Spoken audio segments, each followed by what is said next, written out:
ছেলেদের কাঁদানো এত সহজ না। একটা ছেলে রাস্তাঘাটে মার খেয়ে পড়ে থাকলেও সে কাঁদে না। তাকে তার বাবা মা ইচ্ছে মতো বকা দিলেও সে কাঁদে না, বরং শান্তি পায়। তাকে ক্লাস টিচার বেদ দিলেও সে কাঁদে না। তাকে তার প্রিয়জন রাগ অভিমান করে যদি একটা থাপ্পড় দেয়, তবুও সে কাঁদে না, বরং সেই থাপ্পড়ে সে ভালোবাসা খুঁজে নেয়। এক কথায় বলতে গেলে ছেলেরা কাঁদেই না।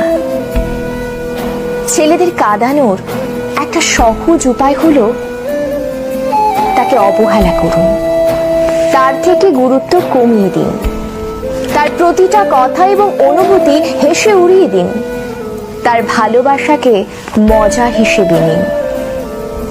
তবেই ছেলেটি কাঁদবে।